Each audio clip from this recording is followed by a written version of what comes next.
Olivia Mason stared at her nearly empty bank account on her laptop screen and sighed. Only $347.82 left. Not enough for next month's rent, let alone her art school tuition. At 24, she had hoped life would be more stable by now. She closed her laptop and looked around her tiny apartment. The walls were covered with her paintings, bright, bold pieces that her teachers said showed real promise. But promise didn't pay bills. Her phone buzzed with a text from her roommate and best friend Katie. "Don't forget, my gallery showing tonight at 8. You have to come." Olivia smiled. Katie had been working on her photography exhibit for months. Despite her money worries, Olivia was determined to support her friend's big night. "Wouldn't miss it for the world," she texted back. Earlier that day, Olivia had applied for an internship at Maxwell Industries, a huge marketing firm that paid their interns actual money, not just college credit. The interview was tomorrow morning. She had one nice outfit, a blue pencil skirt and matching blazer she'd found at a thrift store.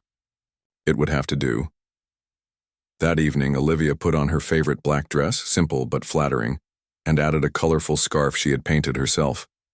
She couldn't afford a gift for Katie, but she had made a card with a small watercolor on the front.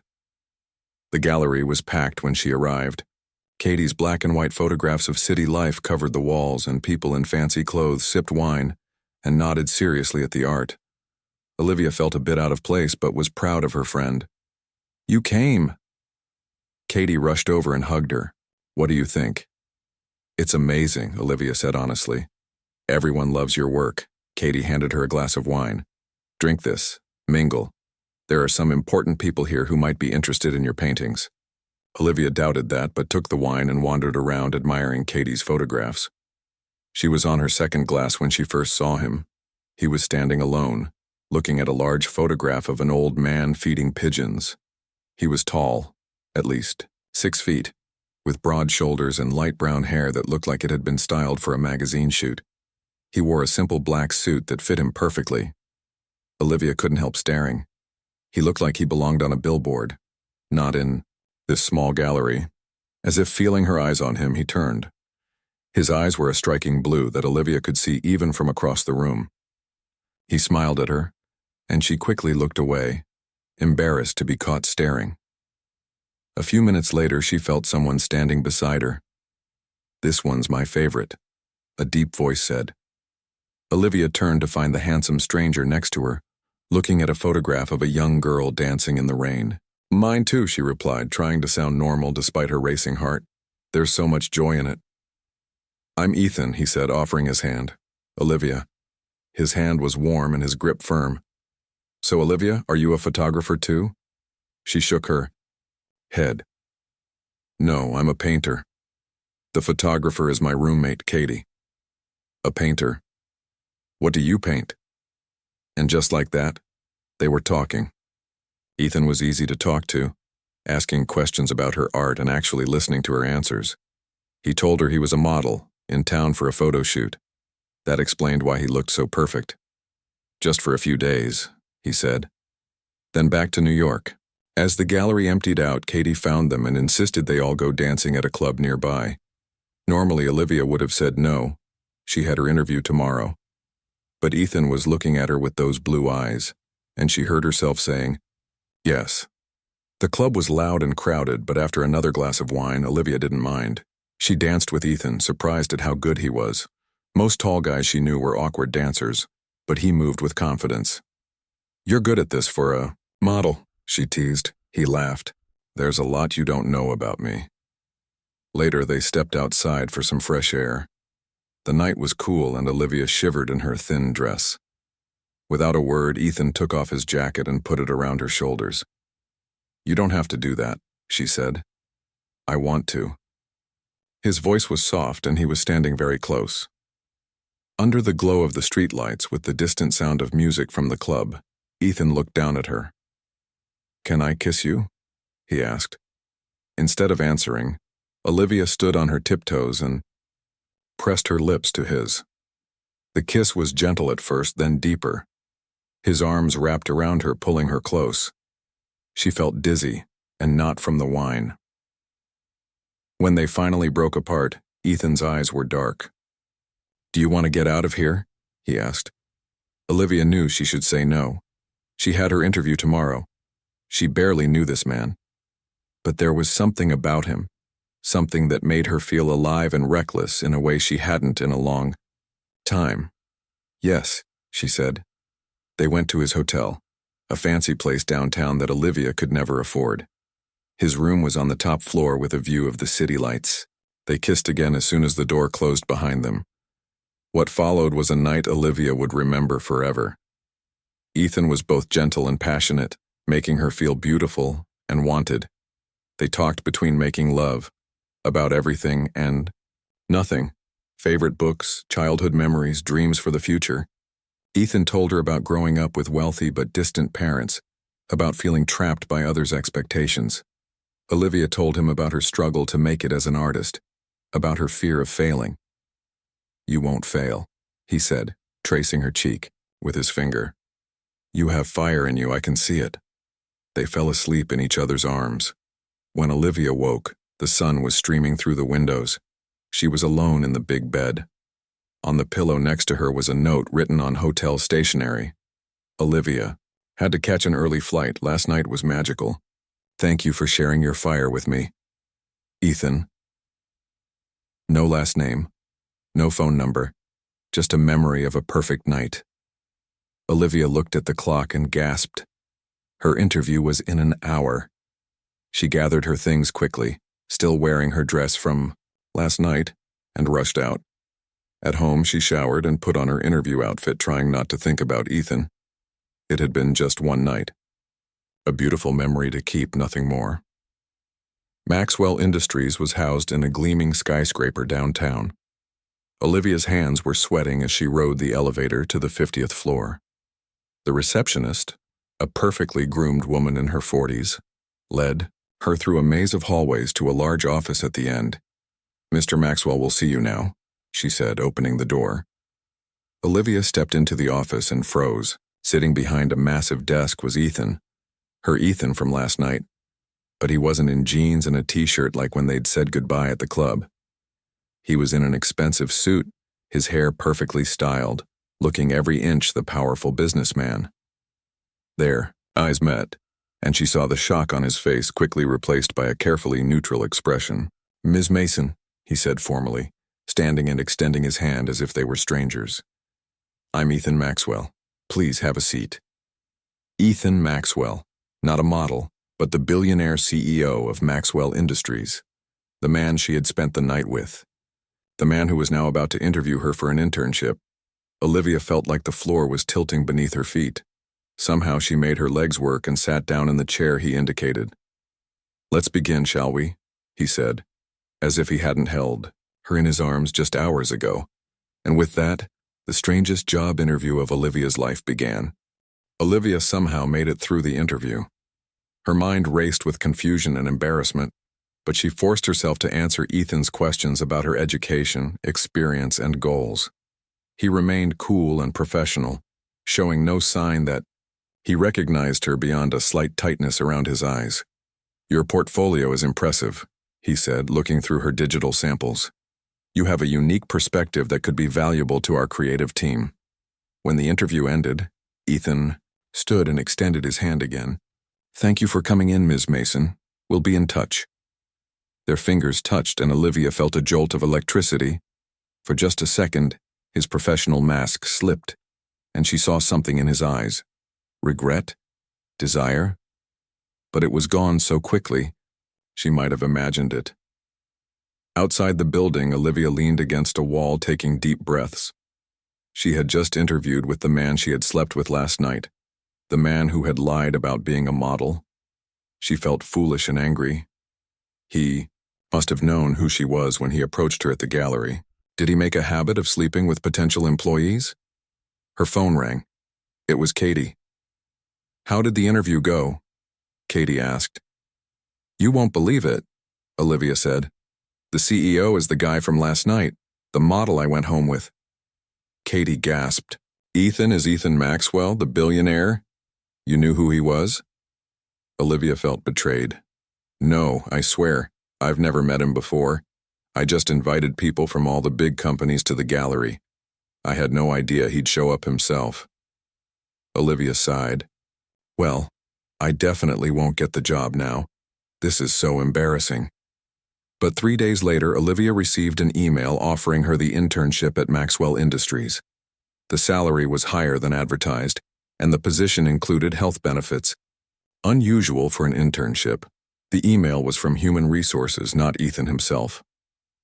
After much debate, Olivia accepted the offer. She needed the money, and the opportunity was too good to pass up. She told herself she could be professional and avoid Ethan as much as possible in a company with hundreds of employees. Her first day, Olivia was assigned to the creative team on the 40th floor. Ethan's office was on the 50th. She hoped that meant she wouldn't see him often. For the first few weeks, her plan worked. Olivia threw herself into her work, impressing her supervisor, Diane Kelly, with her fresh ideas and work ethic. She caught glimpses of Ethan occasionally, in the elevator, across the lobby, in company-wide meetings, but they never spoke. He always nodded politely and moved on, maintaining their unspoken agreement to pretend nothing had happened between them. 6 weeks into her internship, Olivia woke up feeling sick. She barely made it to the bathroom before throwing up. She blamed bad takeout and went to work anyway. But the next day was the same, and the next. By the end of the week, Olivia knew this wasn't food poisoning. On her lunch break, she bought a pregnancy test at a drugstore far from the office. Back at work, she locked herself in a bathroom stall and followed the instructions with shaking hands. 2 minutes later, she stared at the positive result. Pregnant. She was pregnant with Ethan Maxwell's child. Olivia sat on the toilet lid, trying not to panic. How could this happen? They had used protection. It must have failed. What was she going to do? Tell him, not tell him, quit her job, keep working as if nothing was wrong? She decided to say nothing for now. She needed time to think, to make a plan. She could hide a pregnancy for a few months, figure things out. But hiding morning sickness at work proved difficult. Olivia found herself running to the bathroom multiple times a day, returning pale and sweaty. She kept crackers in her desk drawer and ate them constantly to settle her stomach. She was always tired, struggling to stay awake during afternoon meetings. Diane, her supervisor, noticed the changes. "Are you feeling okay?" she asked one day. "You've been looking a bit green lately." "Just a stomach bug," Olivia lied. "I'm fine." A week later, the creative team was scheduled to present new campaign ideas to the executive board, including Ethan. Olivia had worked hard on her designs despite feeling terrible. She was determined to prove herself professionally, regardless of the complicated personal situation. The presentation room was hot and crowded. As Olivia waited for her turn to present, a wave of nausea hit her. She tried to breathe through it, but the feeling only grew stronger. When Diane called her name, Olivia stood, took 2 steps toward the front of the room, and knew she was going to be sick. "Excuse me," she mumbled, then rushed out of the room toward the nearest bathroom. After emptying her stomach, Olivia splashed cold water on her face and tried to compose herself. She had to go back and finish her presentation. This was her chance to show her value to the company. When she opened the bathroom door, Ethan was standing in the hallway, concern on his face. "Are you all right?" he asked quietly. It was the first time he had spoken directly to her since the interview. "Fine," she said, trying to walk past him. "Just a stomach bug." But as she moved, the hallway seemed to tilt. Darkness crept in at the edges of her vision. The last thing she saw was Ethan's alarmed face as he reached for her. Then everything went black. Olivia woke up in a hospital bed. The room was private and sunny, with flowers on a side table. Her head hurt, and her mouth was dry. "You're awake." Ethan was sitting in a chair beside the bed. He looked tired, his usual perfect appearance slightly rumpled, as if he had been there for hours. "What happened?" Olivia asked, her voice hoarse. "You fainted," he said. "You were dehydrated and your blood pressure was low." He paused, then added, "The doctor says you're pregnant." Olivia closed her eyes. So now he knew. I assume the father is someone important to you? Ethan's voice was carefully neutral. Olivia opened her eyes and looked directly at him. It was time for the truth. It's you, Ethan, she said simply. From the gallery opening. When you told me you were a model. All color drained from his face. That's impossible, he whispered. We used protection. It failed, Olivia replied. Ethan stood up and walked to the window, running a hand through his hair. Are you sure it's mine? He asked without turning around. Anger flashed through Olivia. Yes, I'm sure, she snapped. There hasn't been anyone else in a long time. He turned to face her. I'm sorry. I shouldn't have asked that. He took a deep breath. How far along are you? About 6 weeks, I think. And what do you want to do? His face was unreadable. I don't know yet, Olivia admitted. I just found out for sure today. That's why I got sick during the meeting. Ethan nodded slowly. Why didn't you tell me as soon as you suspected? Olivia gave a short, humorless laugh. Tell my billionaire boss who lied about his identity that I'm pregnant after one night together? How do you think that conversation would go? Ethan flinched. I didn't lie about everything, he said quietly. Just my job. Sometimes I pretend to be someone else so people will see me, not my money. Well, congratulations, Olivia said bitterly. It worked. I had no idea who you really were until my interview. They fell silent, the weight of their situation filling the room. Finally, Ethan spoke again. Whatever you decide to do, I'll support you, financially, I mean. He reached into his pocket and pulled out a business card. This is my private number. Call me when you decide what you want to do. He placed the card on the bedside table, then hesitated. For what it's worth, I'm sorry about how things happened. That night meant something to me. It wasn't just... He trailed off, unable to find the right words. It doesn't matter now, Olivia said, suddenly exhausted. I'd like to rest, please. Ethan nodded and walked to the door. The doctor wants to keep you overnight for observation. I've taken care of the bills. Take tomorrow off work. We can talk more when you're ready. After he left, Olivia turned to look at the flowers beside her bed. The card simply said, Get well soon, M. She picked up his business card with his private number and slipped it into her purse. Then she curled onto her side and let the tears come at last. Olivia stayed home from work for 3 days, not just one. She needed time to think about her future. On her small bed in her tiny apartment, she made lists of pros and cons for every option she could think of. Keep the baby or not. Tell people Ethan was the father or not. Stay at Maxwell Industries or quit. By the end of the 3rd day, she had made her decisions. She would keep the baby. She would not tell anyone at work that Ethan was the father. That would only lead to gossip and questions about special treatment. And she would keep her job for as long as possible. She needed the money and the health insurance now more than ever. She did not call Ethan's private number. What was there to say? He had made it clear he would provide financial support, but she wasn't ready to discuss details yet. When Olivia returned to work, she was surprised to find she had been moved to a new desk in a quieter area of the office, away from the busy hallway. Her new desk chair was more comfortable than the old one, with better back support.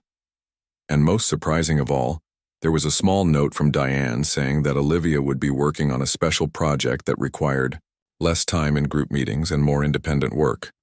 These changes made it easier to manage her pregnancy symptoms at work. Olivia suspected Ethan was behind them, but he never approached her or took credit. She saw him occasionally in the hallways or elevator, and he always nodded politely. Nothing more. 2 weeks after her hospital stay, Olivia received an official-looking envelope in her mailbox at home. Inside was a letter from Ethan's personal lawyer. The letter stated that Ethan Maxwell acknowledged paternity of her unborn child and would provide financial support regardless of Olivia's decision to continue employment at Maxwell Industries. A separate bank account had been established in her name with enough money to cover medical expenses and basic needs for the first year. The letter ended by saying that Mr. Maxwell respected her privacy and would not share the situation with anyone unless she wished it. Olivia sat on her couch reading the letter 3 times. She felt a mix of relief and anger. Relief that Ethan was taking responsibility. Anger that he was doing it through lawyers instead of talking to her directly. It felt cold, businesslike. But wasn't that what she wanted? No messy emotions, just practical support? The next day at work, Olivia wrote a short email to Ethan's private address, which had been included with the lawyer's letter. Thank you for the financial arrangements. I appreciate your discretion. I plan to continue working as long as my health allows. I do not expect any special treatment beyond the accommodations already made. When the baby comes, we can discuss a more permanent arrangement. His reply came within an hour. All arrangements are agreeable to me. Please inform me if you need anything further. I've instructed HR to fast-track your transition from intern to full-time employee, with appropriate benefits. This is based on your work performance, which has been excellent. It was signed simply EM. No personal message, no questions about how she was feeling. Just business. And so, a strange pattern began. Olivia continued her work, now as a full-time junior designer rather than an intern. Her morning sickness eventually faded and her energy returned. As her body changed, she bought loose-fitting clothes to hide her growing belly as long as possible. She told only Katie about the pregnancy, swearing her to secrecy about the father's identity. Ethan kept his distance but seemed to be watching out for her in subtle ways. The office kitchen suddenly stocked the crackers and ginger tea that helped with her nausea. Her workload was challenging but never overwhelming. And once, when a client meeting ran late into the evening, a company car appeared to drive her home, the driver saying only that it was standard policy for employees working after hours. At her 20-week appointment, Olivia learned she was having a girl. She sat in the ultrasound room alone, staring at the fuzzy image of her daughter on the screen, tears rolling down her cheeks.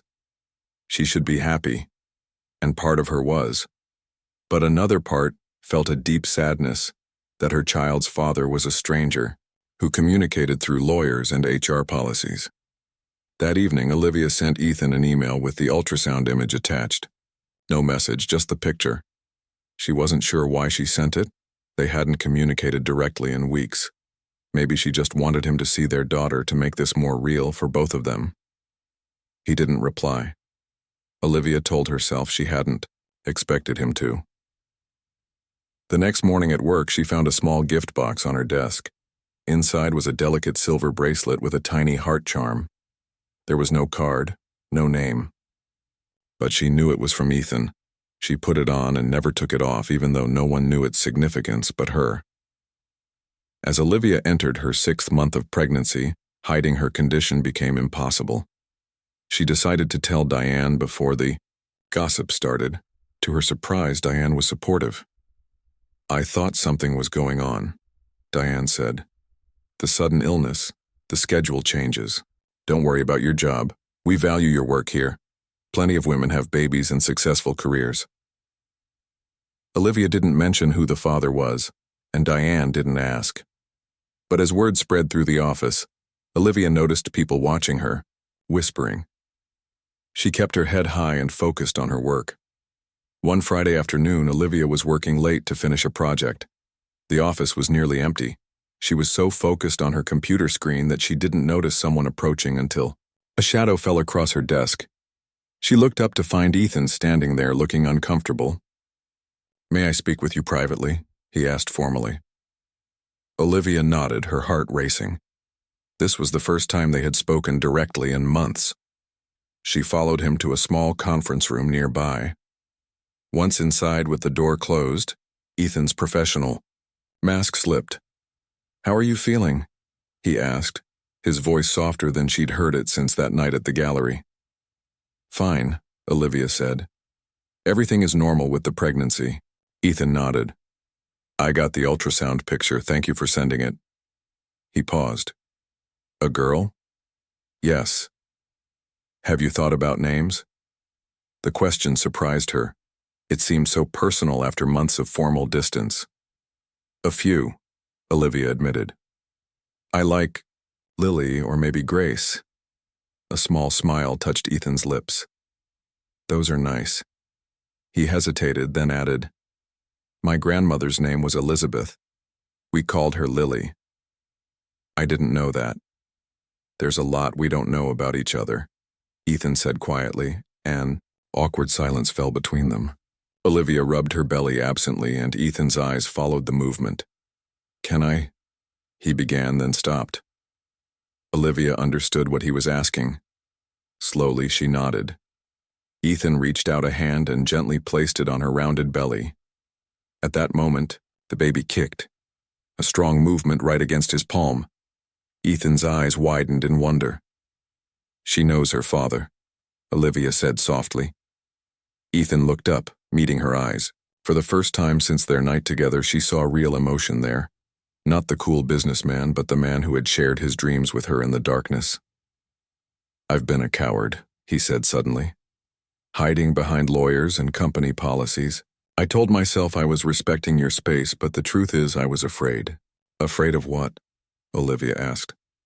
Of messing this up. Of not knowing how to be a father. My own father was never around. Always too busy making money to spend time with me. He took a deep breath. I don't want that for our daughter. Olivia felt tears filling her eyes. What are you saying, Ethan? I'm saying I want to do better. To be involved in her life. In your lives, if you'll let me. Not just financially, but really involved. He removed his hand from her belly and stepped back. I'm not asking for a relationship. I know that's not what you want. But maybe we could try to be friends? For her sake? Olivia studied his face, looking for any sign that this was just another business arrangement. But all she saw was sincerity and a vulnerability that the powerful CEO rarely showed the world. I think we could try, she said finally, for her sake. Relief flooded Ethan's face. Thank you. He looked at his watch. It's late. Can I give you a ride home? For the first time in months, Olivia smiled at him. Yes, I'd like that. As they walked to the elevator together, neither noticed Diane watching from across the office, a knowing look on her face. That ride home changed everything between Olivia and Ethan. Instead of dropping her off, Ethan asked if she wanted to get dinner. They went to a small, quiet restaurant where no one recognized the famous CEO. Over pasta and sparkling water, they talked, really talked, for the first time since their night together. Ethan told Olivia about growing up with wealthy but absent parents, about the pressure to take over the family business, about his few failed relationships with women who seemed more interested in his money than in him. That's why I sometimes pretend to be someone else, he explained. I want to know if people like me for me, not for my bank account. Olivia shared stories of her childhood with a single mom who worked 2 jobs, her struggle to afford art school, her dream of someday having her own gallery showing. By the time Ethan walked her to her door, something had shifted between them. Not romance exactly, but understanding. A foundation for the friendship they had agreed to try. Over the next few weeks, Ethan found small ways to be part of Olivia's pregnancy. He attended her next doctor's appointment, sitting quietly in the corner, his face lighting up when they heard the baby's heartbeat. He sent a cleaning service to deep clean Olivia's apartment, and when she protested that she didn't need his money, he simply said, "It's not for you. It's for our daughter." At work, they maintained their professional distance, but the tension between them was gone. Olivia still didn't tell anyone that Ethan was her baby's father, and he respected her decision. But rumors began to spread as people noticed the CEO taking a special interest in the junior designer's well-being. One day, Diane pulled Olivia aside. "People are talking," she said bluntly. "About you and Mr. Maxwell." Olivia felt her face grow hot. "There's nothing to talk about." Diane raised an eyebrow. "Isn't there? He canceled his annual European vacation to be here when the baby comes." That's a direct quote from his assistant. Olivia's heart skipped a beat. Ethan hadn't mentioned canceling any vacation. "It's complicated," she said finally. "Life usually is. Diane replied with a kind smile. Just be careful. Office romances are tricky enough without involving the boss. It's not a romance, Olivia insisted. But even as she said it, she wasn't sure if that was still true. That evening, Olivia texted Ethan, "Did you cancel your vacation because of the baby?" His reply came quickly. "Yes, I want to be here when she's born." "You didn't have to do that." "I wanted to." Olivia stared at those three simple words for a long time. I wanted to.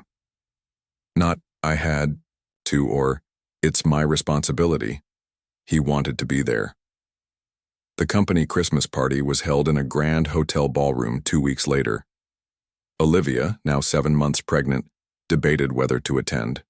She finally decided to go, but planned to stay, only an hour. She wore a simple black maternity dress with the silver bracelet Ethan had given her. At the party, Olivia sipped ginger ale and chatted with her co-workers, who were careful not to mention her pregnancy after the first polite questions. She was standing near a dessert table when she overheard 2 executives talking nearby, not realizing she could hear them. "Maxwell seems different lately," one said. "More focused on people, less on numbers." "It's that baby," the other replied. "Nothing changes a man like becoming a father." Olivia nearly dropped her glass. Did they know? Had Ethan told people? "His sister's baby, you mean?" the first man asked. "I didn't realize he was so close to his niece." "Oh, is that what it is?" "I just assumed. Never mind." Olivia relaxed slightly. They didn't know. But why would they think Ethan had changed because of a baby? She looked around the ballroom and spotted Ethan across the room, talking to some board members. As if feeling her gaze, he looked up and met her eyes. He gave her a small, private smile before returning to his conversation. Later, needing some fresh air, Olivia slipped out onto a balcony overlooking the city. The night was cold but clear, the city lights sparkling below like fallen stars. "Beautiful, isn't it?" Olivia turned to find Ethan standing in the doorway. "Yes," she agreed. "I've always loved city lights at night." He joined her at the railing, careful to keep a proper distance. "How are you feeling? You should probably sit down." "I'm fine," she said. "But I was about to leave. It's getting late." "I'll drive you home," Ethan offered immediately. "You can't leave your own party. Watch me," he said with a grin that reminded her of the model she'd met at the gallery. On the way to her apartment, Olivia finally asked the question that had been bothering her. "The executives at the party were saying you've changed lately. Because of a baby. They thought it was your sister's child." Ethan's hands tightened on the steering wheel. "I don't have a sister." "I know. So why would they think that?" He sighed. "I may have mentioned to my assistant that I needed to reschedule some meetings to accommodate family responsibilities related to a baby. I didn't specify. People made assumptions. But why have you changed? Have you?" Ethan was quiet for a long moment. "Yes," he admitted finally. "I've been thinking a lot about what kind of father I want to be, what kind of man I want to be. And I realized I've been so focused on building the business that I forgot why I was doing it in the first place." "Why were you doing it?" Olivia asked softly. "To build something that matters, something that lasts." He glanced at her belly. "But now I realize there are more important things I could be building." When they reached her apartment, Ethan walked her to her door as usual, but this time he hesitated before saying goodnight. "Olivia, there's something I've been wanting to show you. Are you free tomorrow? Saturday?" "Yes," she said, curious. "What is it?" "It's a surprise. I'll pick you up at noon." The next day, Ethan drove Olivia to an upscale neighborhood on the other side of the city. He pulled up in front of a beautiful brownstone with a small front garden. "What are we doing here?" Olivia asked as he helped her from the car. "This is my home," Ethan said. "I wanted you to see it." Olivia was surprised. She had imagined he lived in some sleek penthouse downtown, not this warm, elegant townhouse on a tree-lined street. Inside, the house was beautiful but not showy. Hardwood floors, comfortable furniture, floor-to-ceiling bookshelves filled with books that looked actually read, not just for display. Art hung on the walls, real art, not generic office prints. Ethan gave her a tour, ending at a closed door on the second floor. "This is what I wanted to show you," he said, looking suddenly nervous. He opened the door. Inside was a fully furnished nursery. Soft yellow walls, a white crib with a mobile of stars and moons, a comfortable rocking chair, a changing table stocked with supplies. A stuffed elephant sat in the crib, and a bookshelf held children's books. Everything was perfect, ready for a baby. "You did all this?" Olivia whispered, tears filling her eyes. Ethan nodded. "I wanted her to have a place here, for visits or whatever arrangement we decide on." He hesitated. "I know you'll want her living with you. I'm not trying to take her away. I just want to be part of her life." Olivia moved slowly around the room, touching the soft blankets, the tiny clothes in the dresser. Then she noticed a door on the far wall. "What's through there?" "Oh, that's..." Ethan looked embarrassed. "It's nothing, really." Curious, Olivia opened the door. On the other side was a bright room with large windows. An easel stood in one corner beside a table with paints, brushes, and other art supplies. A comfortable couch sat against one wall.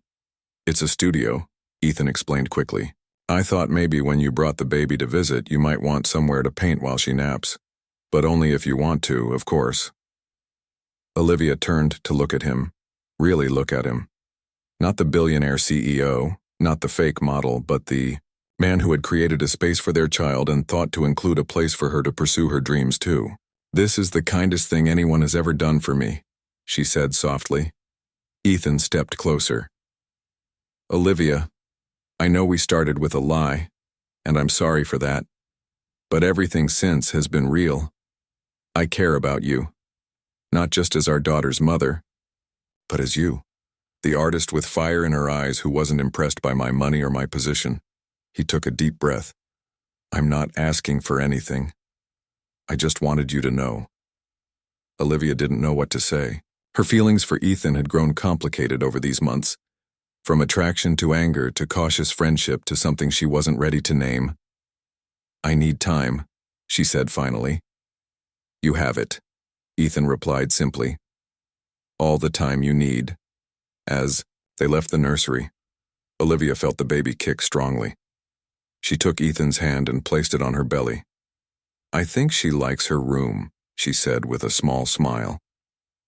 Ethan's answering smile was like the sun breaking through clouds. "I hope so," he said. "I really hope so." As Olivia's due date approached, she and Ethan settled into a comfortable routine. They had dinner together twice a week. On weekends, Ethan would take her to doctor appointments or shopping for baby supplies. At work, they maintained their professional relationship, though everyone now knew that the CEO had a special interest in the pregnant junior designer. Most people assumed they were dating, but neither confirmed nor denied the rumors. Olivia still lived in her small apartment, though Ethan had offered her a place in his home. "It's not about the money," she told him. "I need to do this my way." He respected her decision, though he made sure the apartment was as comfortable as possible, sending over a better mattress for her back and installing air conditioning when summer brought a heat wave. One Sunday evening, a month before her due date, Olivia and Ethan were having dinner at his house. They had just finished eating when Olivia felt a sharp pain. She gasped, grabbing the edge of the table. "What's wrong?" Ethan asked, immediately concerned. "Just a cramp," Olivia said, trying to smile. "The doctor said that's normal at this stage." But an hour later, the pains were coming regularly, and Olivia knew this wasn't normal. "I think I need to go to the hospital," she admitted. Ethan's face went pale. "Is it time? But you're not due for another month." "Babies come when they want to," Olivia said, trying to stay calm despite her fear. "Not when they're scheduled." The drive to the hospital was tense. Ethan broke every speed limit while Olivia breathed through contractions that were coming faster and stronger. At the hospital, she was rushed to the maternity ward where doctors confirmed she was in labor. "The baby is coming early," a doctor told them. "Her heart rate is elevated and there are some other concerns." We need to monitor both of you carefully." Ethan never left Olivia's side. He held her hand through contractions, wiped her forehead with a cool cloth, and reminded her to breathe when the pain made her forget.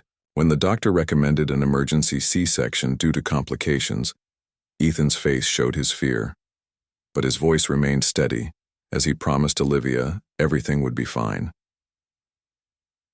After 7 hours of difficult labor, Lily Grace Mason Maxwell was born. She was small, just 5 pounds, and had trouble breathing at first. The doctors took her away immediately to give her oxygen.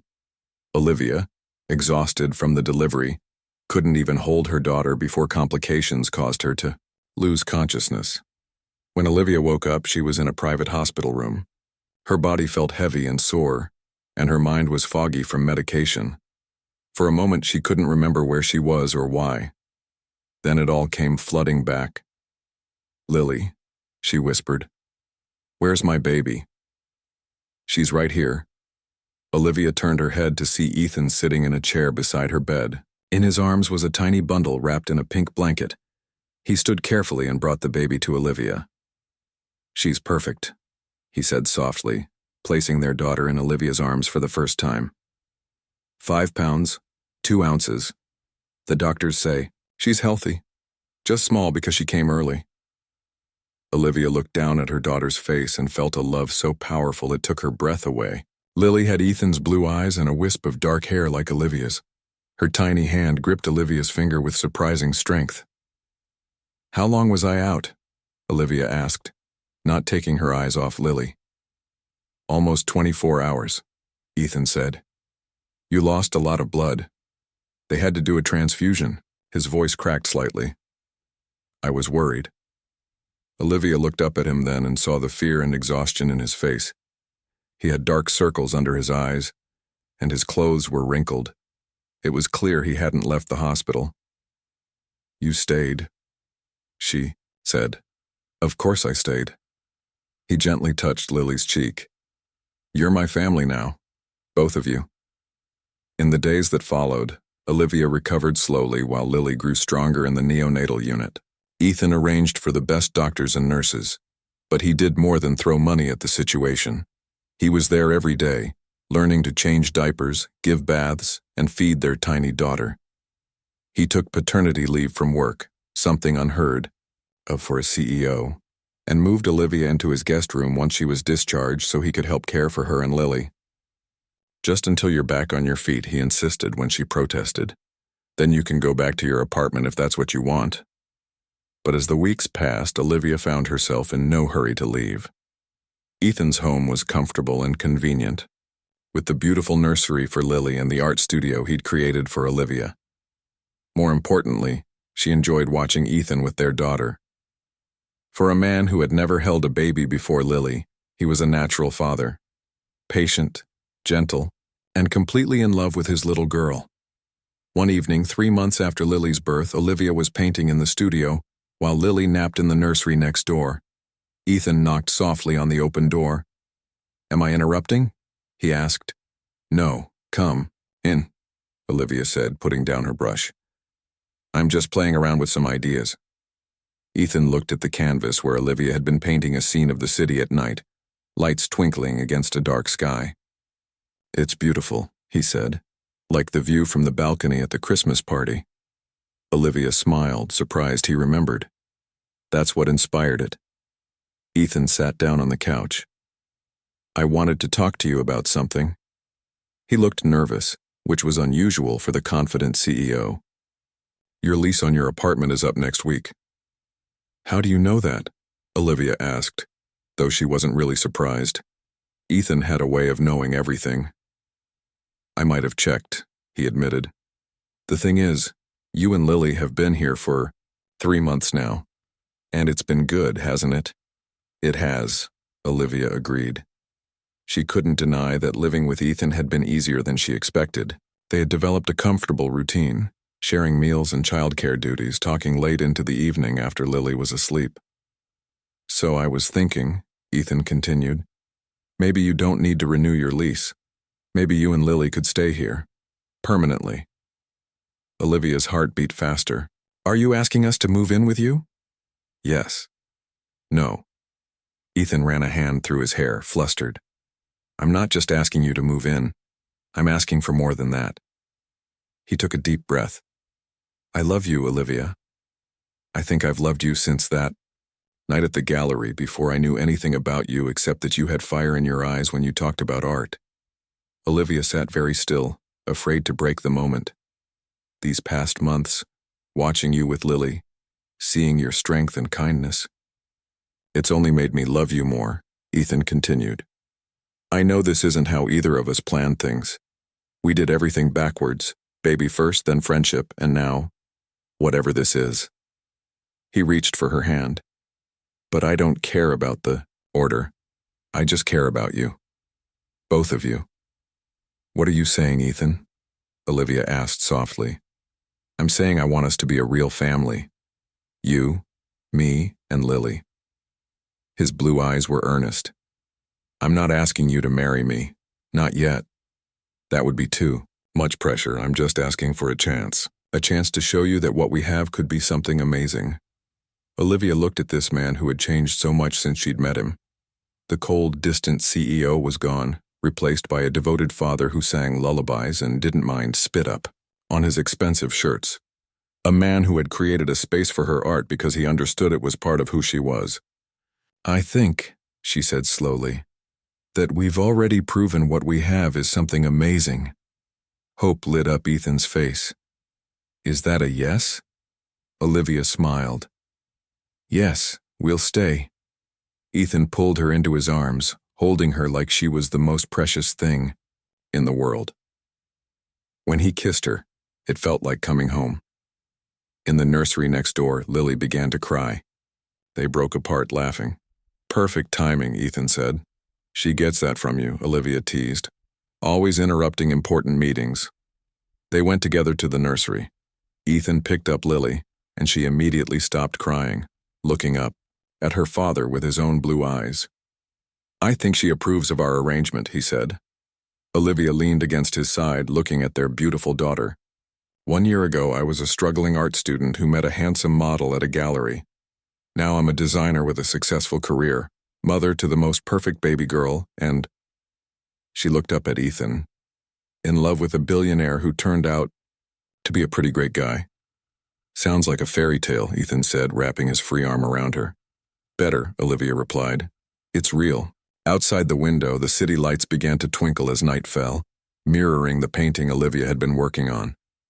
But the real masterpiece, she knew, was right here in this room. The family they had created, against all odds and expectations. A model who wasn't a model, an intern who became so much more, and the tiny girl who had brought them together in the most unexpected way. Sometimes, Olivia thought, the most beautiful stories are the ones you never plan.